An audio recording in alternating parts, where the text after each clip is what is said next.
Hello friends, good afternoon. स्वागत करता हूं मैं आप सभी का आपके अपने चैनल मैथ ट्रिक्स पर। तो साथियों, आज आप जानते हैं हमारा CHSL का जो थर्ड सेशन है प्रीवियस ईयर 2023 की, जिसमें हम आपको क्वेश्चंस करा रहे हैं। तो चलिए दोस्तों, शुरुआत करते हैं आज के सेशन की।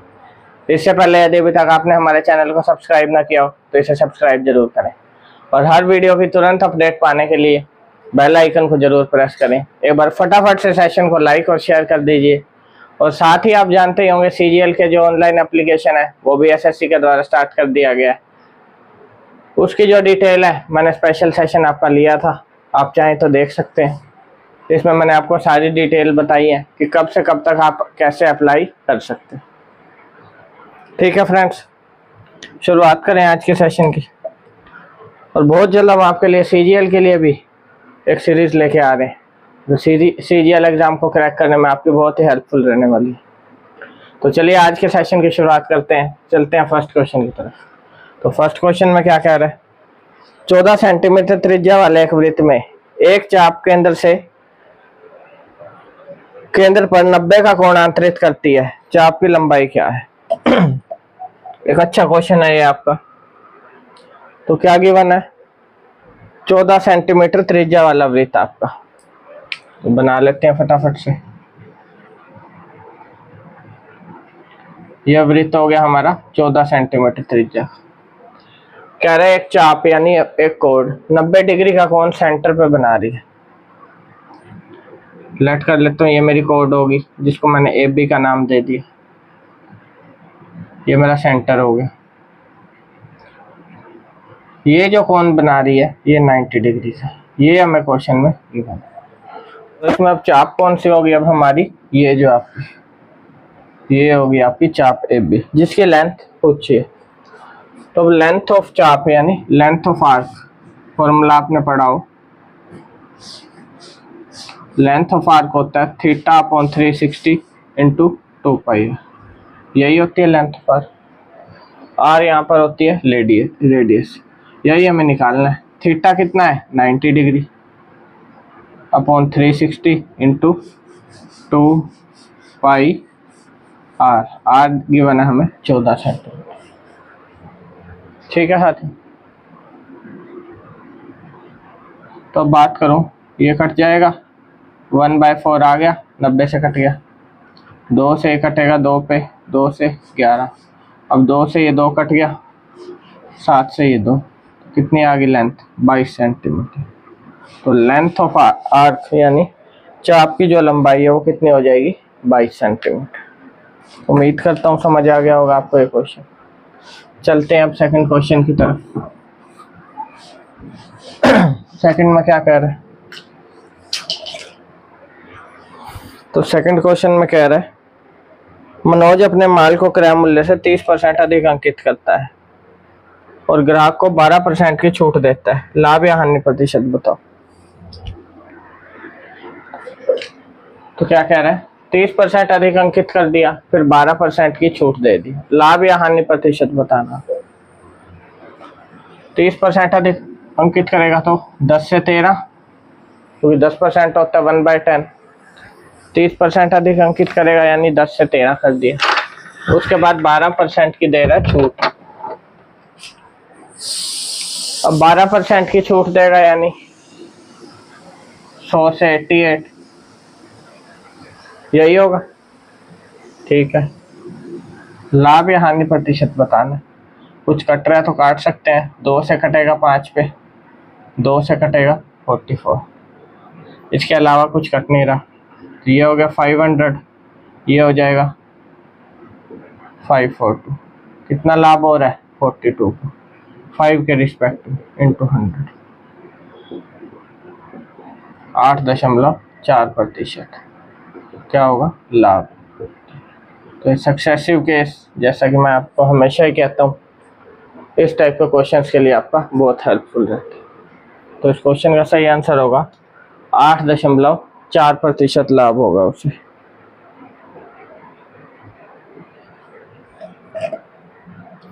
अब जो ऑप्शन इसमें गिवन है उससे मैच नहीं हो रहा, तो एक बार फिर से हम चेक करेंगे इसको। सबसे पहले फिर से एक बार इस क्वेश्चन को ट्राई कर लेते हैं। क्या कह रहा है, 10 से 13 अंकित किया, कितनी छूट दी? 12% की, यानी 100 से 88।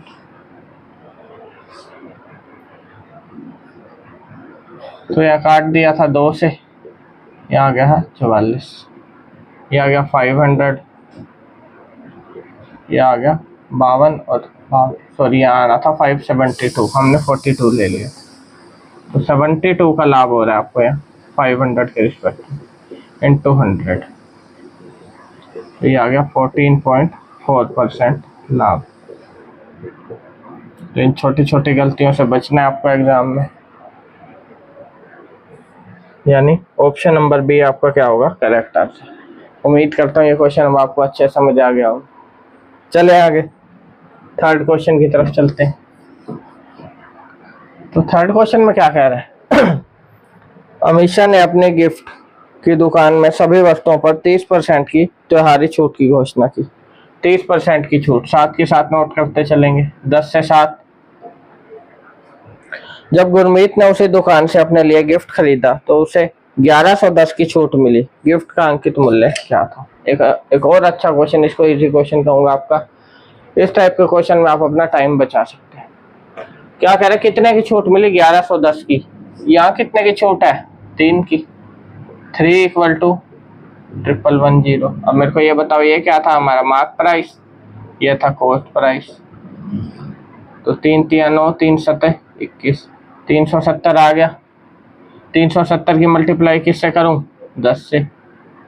तो ये आ गया हमारा मार्क प्राइस, यानी अंकित मूल्य उस वस्तु का क्या था?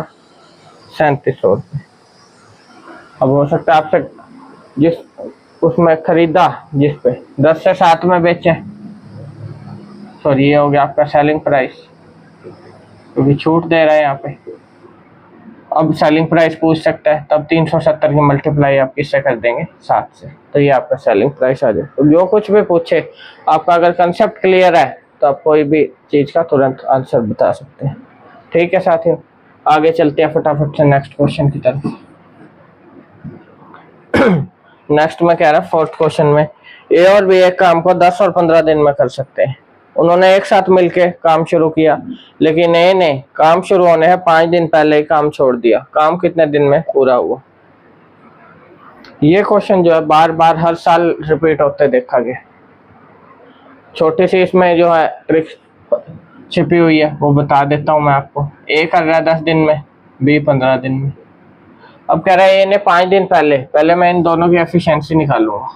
एलसीएम आ गया मेरा 30। वो कह रहा है ए ने 5 दिन पहले छोड़ दिया। मेरे को एक बात होता कि अगर 5 दिन और ए करता तो कितना और काम करता वो? एक दिन में 3 कर रहा है, 5 दिन में 15 ना करता, यानी अगर 5 दिन और करता तो टोटल काम हो जाता 45। टोटल एफिशिएंसी कितनी है? 3 + 2 यानी 5। तो 9 दिन में काम जो है पूरा होता है। ये इसका आंसर। तो यही शॉर्टकट चीज आपको याद रखनी है। जब भी कह दे कोई छोड़ के जा रहा है तो उसको कहो कि 5 दिन और काम कर ले। तो 5 दिन में कितना काम करेगा? 15। तो ये आपका आंसर आ गया 9 दिन। तो ये इस क्वेश्चन का राइट आंसर हो। ठीक है साथियों, दोस्तों अगर सेशन पसंद आ रहा हो तो फटाफट से इसे एक बार लाइक और शेयर कर दीजिए, और हमारे चैनल को सब्सक्राइब ना किया हो तो इसे सब्सक्राइब जरूर करें। अब चलते हैं हम अपने नेक्स्ट क्वेश्चन की तरफ। तो ये जो क्वेश्चन है CHSL के आपके आने वाला एग्जाम हो या फिर CPO का हो, सिलेक्शन पोस्ट के चल रहे हैं। आज लास्ट एग्जाम है 26 का, फिर CPO के स्टार्ट हो जाएंगे। कोई भी SSC का एग्जाम हो, इन क्वेश्चंस पर बेस्ड आपको क्वेश्चंस हूबहू देखने को मिलेंगे एग्जाम। तो इन्हें अच्छे से लगा कर जाएं। कोई भी कंफ्यूजन हो तो आप कमेंट सेक्शन में पूछ सकते हैं। अब नेक्स्ट क्वेश्चन देख लेते हैं। नेक्स्ट में क्या कह रहा है? नेक्स्ट क्वेश्चन में कह रहे हैं एक दुकानदार ने एक उत्पाद को क्रय मूल्य से 40% अधिक अंकित किया। फिर से वही क्वेश्चन, ये एक ही शिफ्ट में बार बार आपके क्वेश्चन आए हैं, क्योंकि एक ही शिफ्ट में से मैं 10 क्वेश्चन लाया हूँ जो मोस्ट इंपॉर्टेंट है, और उसमें 3 बार ये परसेंटेज वाला रिपीट हो गया। तो आप इससे अंदाजा लगा सकते हैं कितना इंपॉर्टेंट आपका चैप्टर है। प्रॉफिट लॉस हो, सक्सेसिव परसेंटेज निकालना हो, तो ये सब चीजें आप अच्छे से करें। 40% अधिक अंकित किया और 10% की छूट देकर उत्पाद को 3780 में बेच दिया। दुकानदार का लाभ प्रतिशत बताओ। 10% की छूट, 10 से 9, ये हो गया MP, ये हो गया सेलिंग प्राइस इन एसपी। काटना चाहे तो काट सकते हैं, वरना बाद में काटना चाहे तो बाद में देख लें।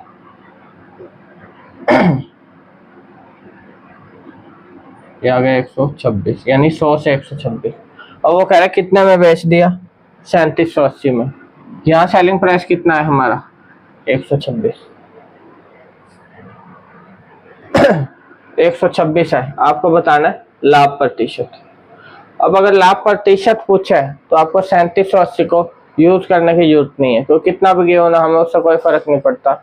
हमें रेशियो दे दिया एमपी का और एसपी का, तो लाभ हो रहा है 26 का 100 के रिस्पेक्ट में इंटू 100। तो ये चीज जरूर ध्यान रखें, ये आपका यहाँ टाइम बच जाएगा, बेवजह किसी भी कैलकुलेशन में ना फंसे जिससे आपका टाइम वेस्ट हो।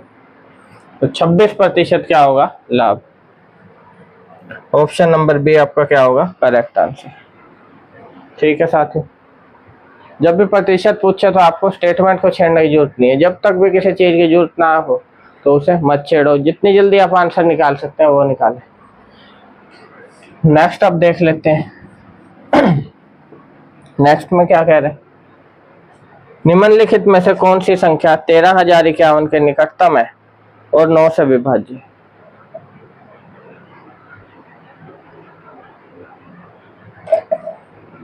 तेरह हजार इक्यावन के निकटतम, 9 से विभाज्य। तो पहले भी मैंने सेशंस में रिपीट किया कि डिविजिबिलिटी के जो रूल्स है वो आपको अच्छे से आने चाहिए, तभी आप एग्जाम में अपना टाइम बचा पाएंगे। इसके ऊपर मैंने स्पेशल सेशन भी लिया था, divisibility tricks bye Bharat sir, आप सर्च कर सकते हैं। तो उसमें मैंने आपको बताया था कि 9 से डिविजिबिलिटी का क्या रूल होता है, सम ऑफ डिजिट्स। जो भी आपको नंबर गिवन है उसकी डिजिट्स का सम 9 से डिवाइड होना चाहिए। Sum of digit should be divisible by 9। अब इसके डिजिट्स का अगर सम करूं, 3 और 1 4, 4 और 5 9, 9 और 1 10। अब इसमें क्या ऐड करूं कि ये 9 से डिवाइड हो जाए, 9 के बाद तो 8 ही ऐड होगा आपका, 18 जो 9 से डिविजिबल होता है 2 टाइम्स। तो कितना ऐड किया हमने, 8 ऐड किया, तो 13,051 प्लस 8, 13,059 क्या होगा आपका करेक्ट आंसर। इसी के नज़दीक पूछा था, सबसे नज़दीक यही है। या फिर आप 8 घटा सकते हैं। अब घटाएंगे तो ऑप्शन आपके मैच नहीं हो रहे, क्योंकि हर एक ऑप्शन आप देख रहे हैं कि ऐड करो तभी आपका यही आंसर आ रहा है। ठीक है साथियों, तो 13059 will be your correct answer, यानी ऑप्शन नंबर सी आपका क्या होगा करेक्ट आंसर इस क्वेश्चन को। उम्मीद करता हूँ ये क्वेश्चन भी आपको अच्छे से समझ में आ गया होगा। अब आगे चलें 7th क्वेश्चन की तरफ।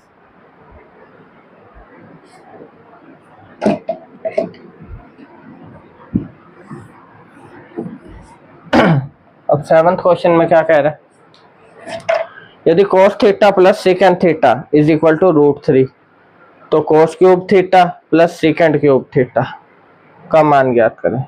ये शिफ्ट में अभी तक का सबसे अच्छा क्वेश्चन मैं कहूँगा। थोड़ा सा टिपिकल आप कह सकते हैं, लेकिन जिसका कंसेप्ट ट्रिग्नोमेट्री का क्लियर है वो इसे तुरंत कर जाए। क्या कह रहा है, cos theta plus second theta √3, आपको बताना है cos cube theta plus second cube theta. अब यहाँ थोड़ा सा आपका दिमाग यूज करना होगा। सेकेंड थीटा किसका रेसिप्रोकल होता है, cos का। तो क्या मैं इस वाले स्टेटमेंट को ऐसे लिख सकता हूँ,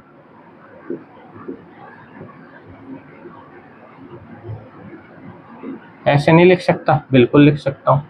और इसको भी लिख सकता हूँ 1/cos क्यूब थीटा। कोई फर्क पड़ेगा नहीं, क्योंकि ये तो रूल ही है आपका ट्रिग्नोमेट्री में कि cos थीटा सेकेंड का क्या होता है, रेसिप्रोकल। अब अगर इसको आप ध्यान से देखें तो क्या ये आपको ऐसा एक्सप्रेशन नहीं मिल रहा, x plus 1/x is equal to p। ध्यान से देखो, लग रहा है ऐसा, और ये कैसा लग रहा है, x cube plus 1/x cube.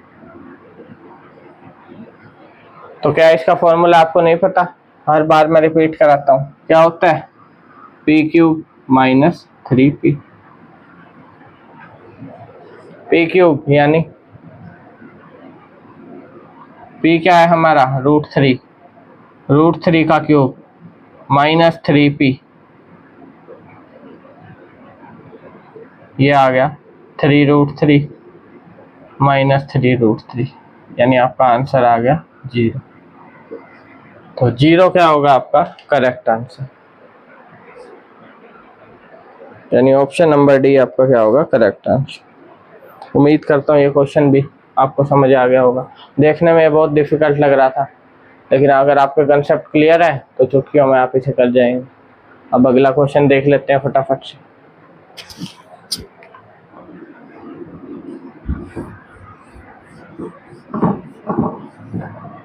Next में क्या कह रहा है, केंद्र O वाले एक वृत्त की जीवा AB है जिसकी लंबाई 20 सेंटीमीटर है। यदि वृत्त की त्रिज्या 12 सेंटीमीटर है तो त्रिभुज AOB का क्षेत्रफल ज्ञात करो।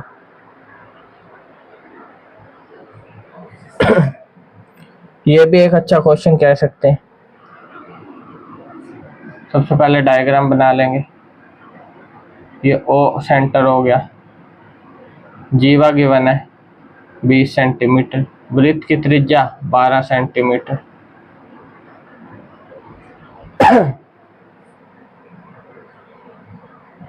AOB का क्षेत्रफल बताना है, यानी इसको AOB क्षेत्रफल।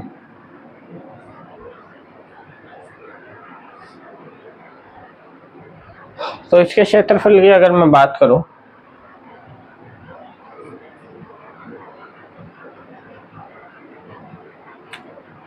तो मेरे को एक चीज बताओ,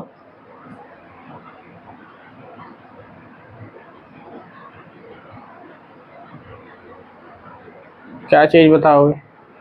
इसका क्षेत्रफल कैसे निकाल सकते हैं?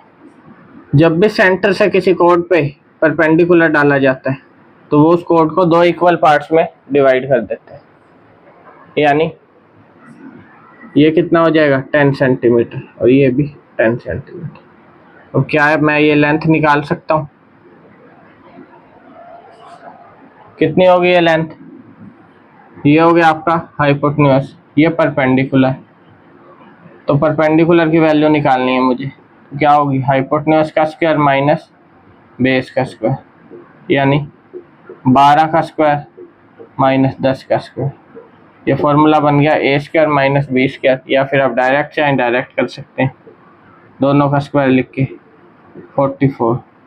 तो p की वैल्यू आ गई √44। यहाँ तक उम्मीद करता हूँ सबको समझ में आ गया होगा। हमने परपेंडिकुलर यानी p की वैल्यू निकाल ली है जो आ रही है हमारी 44। अब √44 को क्या लिख सकता हूँ, 4 × 11 यानी 2 बार निकल आएगा। √2√11 लिख सकता हूँ, बिल्कुल लिख सकता हूँ। अब मेरे पास इसकी वैल्यू आ गई 2√11। अब आप ध्यान से देखें तो AOB कैसा ट्रायंगल बन रहा है, एक राइट एंगल ट्रायंगल है। तो राइट एंगल ट्रायंगल का एरिया आप जानते हैं 1/2 बेस इंटू हाइट।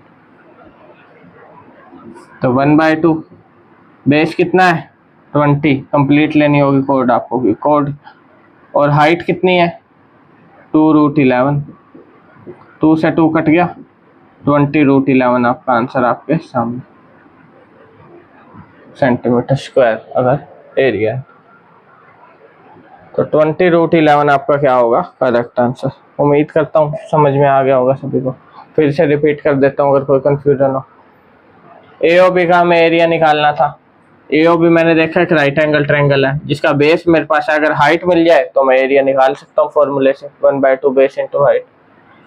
तो हाइट मैंने कैसे निकाली, ये आपका हो गया, इसको मैं अगर d मान लूँ, ODB में क्या लगाई पाइथागोरस थ्योरम। पाइथागोरस थ्योरम से मैंने परपेंडिकुलर निकाल लिया, बस आंसर मेरे सामने। परपेंडिकुलर या फिर हाइट बोल सकते हैं OD को।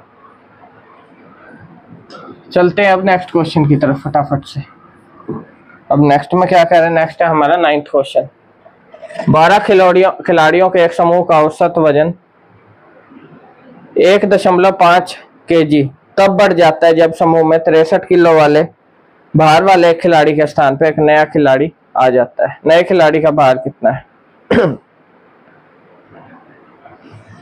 तो एक अच्छा क्वेश्चन इसको भी कहूँगा। क्या कह रहा है, 12 खिलाड़ियों का वजन 1.5 किलो बढ़ गया, तो टोटल वजन कितना बढ़ा, 18 किलोग्राम। यहाँ तक समझ आ गया होगा, टोटल वजन बढ़ा 18 किलोग्राम। अब 63 केजी भार वाले खिलाड़ी के स्थान पे नया खिलाड़ी आ जाता है, 63 वाले के स्थान पे आया तो भार बढ़ा है। तो मेरे को एक चीज बताओ, किसी के जाने के बाद भार बढ़ रहा है, एक गया दूसरा आ रहा है और ओवरऑल समूह का भार बढ़ गया, तो क्या उसकी 63 से ज्यादा नहीं होगा वजन? बिल्कुल होगा। कितना ज्यादा होगा? पहले वाले का तो था 63 केजी, अब इसका कितना ज्यादा हो गया? जितना टोटल आपका बढ़ा है वजन, टोटल कितना बढ़ा है? 18, तो 63 प्लस में 18 यानी 81 केजी। तो जो नया समूह में शामिल हुआ व्यक्ति, उसका वजन होगा 81 किलोग्राम। ये सबसे शॉर्टकट मेथड है इस टाइप के क्वेश्चन को करने का, इससे शॉर्टकट मेथड हो नहीं सकता, क्योंकि कैलकुलेशन आपके सामने है, कितनी कैलकुलेशन की है मैंने। इसके अलावा बेसिक मेथड भी यूज कर सकते हैं, लेकिन वो बहुत टाइम कंज्यूमिंग रहेगा, इसलिए मैं उसको प्रेफर नहीं करता। जितना शॉर्ट मेथड आप यूज करेंगे आपका टाइम सेव होगा, उतनी जल्दी एग्जाम को कर पाएंगे। ठीक है साथियों, चले अब आगे। नेक्स्ट है 10th question. 10th question as always आपका क्या होता है, होमवर्क का क्वेश्चन, तो इसे आपको खुद से ट्राई करना है। एक अच्छा क्वेश्चन है ये, जो भी आपका आंसर हो कमेंट जरूर करें आप। ठीक है साथियों, अब जो पिछला सेशन मैंने लिया था, एक 10th क्वेश्चन आपको होमवर्क के लिए दिया था, उम्मीद करता हूँ आपने उसका आंसर निकाल लिया होगा।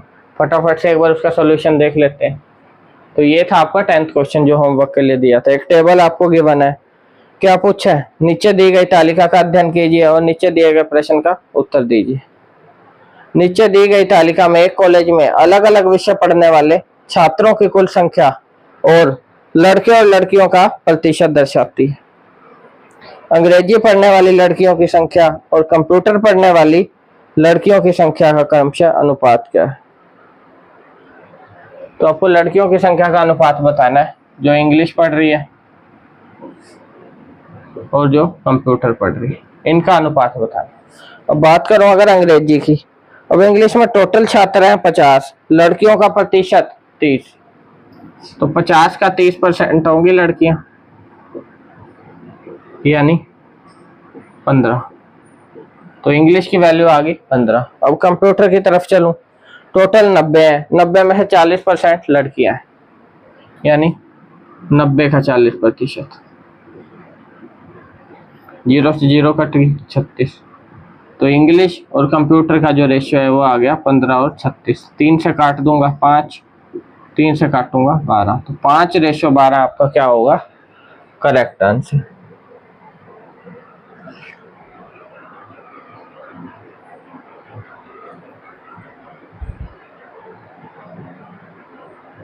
तो बार फिर से इसको चेक करना पड़ेगा,